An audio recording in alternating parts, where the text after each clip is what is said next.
Olá a todos, sejam bem-vindos a mais um Kiron Podcast. Meu nome é David Aloz e antes de iniciar gostaria de lembrar que este podcast estará disponível em diversas plataformas de áudio, entre elas Spotify. Também tem um canal no YouTube chamado Kiron Podcast e eu convido a todos a seguir o meu Instagram, davidaloz.qp. Lá eu farei postagens sobre os temas que são abordados aqui. E hoje a ideia é falar sobre o que é intensidade, formas de mensurar e a sua relação com o princípio da especificidade. Uma forma simples de definir a intensidade que nos dá base para mensurar e fazer possíveis manipulações é considerá-la como sendo a carga e o esforço utilizado em determinado movimento para uma determinada série em um determinado número de repetições. Para este podcast, separei as duas formas mais comuns de mensurar a intensidade, lembrando que ambas podem ser utilizadas juntas para dar uma maior precisão. A primeira que irei abordar é a porcentagem de 1 RM. 1 RM é o máximo de carga que você consegue utilizar em um determinado movimento para uma única repetição, e ela é normalmente estimada de duas maneiras. A primeira é o clássico teste de 1 RM, onde você irá em busca dessa carga máxima dentro de um exercício para saber o máximo que consegue utilizar em uma única repetição. E a segunda forma é o unwrap, que é basicamente o máximo de repetições que você consegue realizar com uma determinada carga para um determinado movimento. Com os resultados obtidos, você pode comparar com a tabela de 1 RM, que funciona da seguinte forma: 100% é a sua carga máxima para uma repetição. Para 95% da sua carga máxima, são esperadas 2 repetições, 90% de 3 a 4 repetições, 85% de 5 a 6, 80% de 7 a 8, 75% de 9 a 10 e 70% de 11 a 12 repetições são esperadas.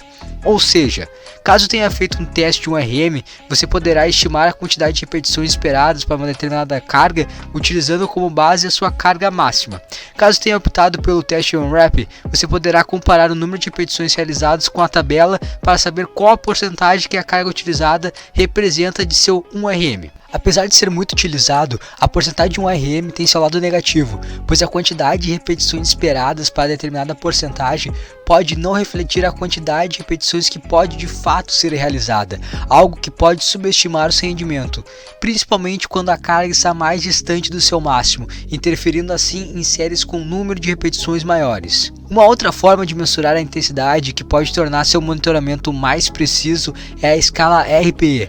A forma mais conhecida de uma escala de esforço percebido é a de Borg, utilizada principalmente para determinar a intensidade em exercícios aeróbicos, por isso que sua forma tradicional é feita de um intervalo de 6 a 20, fazendo referência à frequência cardíaca. Apesar de ter sofrido algumas alterações, determinar o esforço para determinado movimento em uma escala de 1 a 10 não é algo tão preciso e não nos dá com clareza o que isso representa.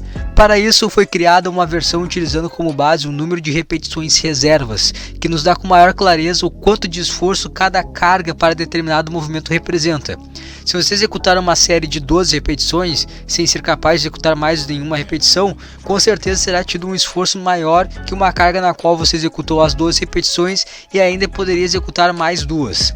A tabela ela funciona de uma maneira extremamente simples, de 1 a 10, onde 10 não seria possível realizar mais nenhuma repetição, além das pré-determinadas. 9 você executou as repetições pré-determinadas e ainda teria uma repetição reserva, e assim por diante. Cada valor inferior a 10 é o número de repetições reservas que você tem. 9 tem uma repetição reserva, 8 2 repetições reservas, 7 3 repetições reservas e assim por diante. Um dos benefícios da utilização da escala RPE é o poder de autorregulação. Nem sempre estamos nos nossos melhores dias e executar um determinado exercício com uma determinada carga pode gerar um esforço maior que em um dia bom. Então a sua utilização pode dar um feedback diário, garantindo um nível de esforço semelhante em todos os dias. Além disso, a sua utilização aliada à porcentagem de 1 RM pode diminuir a flutuação das repetições esperadas, conseguindo assim uma maior precisão do método em séries com repetições maiores. Um conceito importante relacionado à intensidade é o princípio da especificidade, pois dependendo do seu objetivo existem formas melhores de lidar e obter resultado.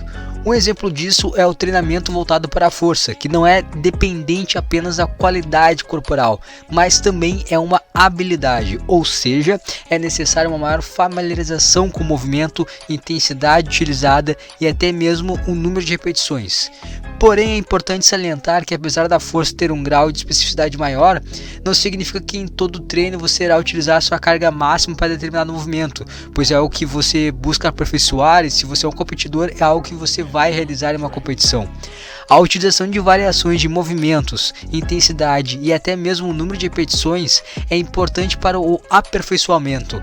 Afinal, a força não está apenas relacionada com adaptações neuromusculares e habilidades adquiridas com uma melhor execução, mas também ao aumento de massa muscular.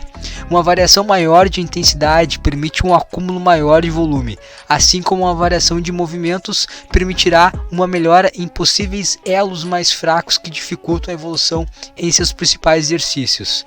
Claro que um atleta de powerlifting não deixará de executar seu levantamento terra, agachamento supino, realizando séries com baixas repetições, mas isso não significa que todo o seu volume de treinamento será composto desta maneira. Para quem busca hipertrofia muscular, a especificidade se torna algo bem mais flexível e você deve encarar isso de uma forma mais inclusiva e não se limitar.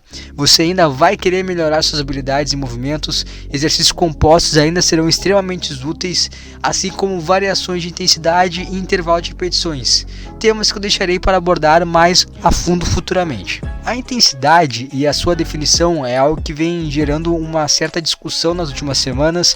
Como disse no meu primeiro podcast, a minha intenção aqui não é o ser o dono da verdade, nem mesmo tentar colocar a minha visão sobre treinamento acima de qualquer outro profissional. Eu gosto de aprender com diferentes pensamentos e vejo todos eles como peças importantes em um grande quebra-cabeça. Acredito que temos um enorme campo de possibilidades e limitar as coisas não seja a maneira mais inteligente de lidar com isso. Afinal, o objetivo de tudo isso é ajudar pessoas e talvez fazer com que elas consigam tirar benefícios maiores que os que motivaram a entrarem na academia. E por hoje era isso, espero que tenha sido útil. Se você gostou desse conteúdo, considere acompanhar em sua plataforma preferida e também me seguir no Instagram no @davidaloss.qp. Eu estou iniciando uma preparação para a minha primeira competição de powerlifting e a ideia é mostrar minha rotina de treinamento até lá. Então siga no meu Instagram, pois é lá onde eu postarei novidades sobre isso. Por hoje era isso, valeu!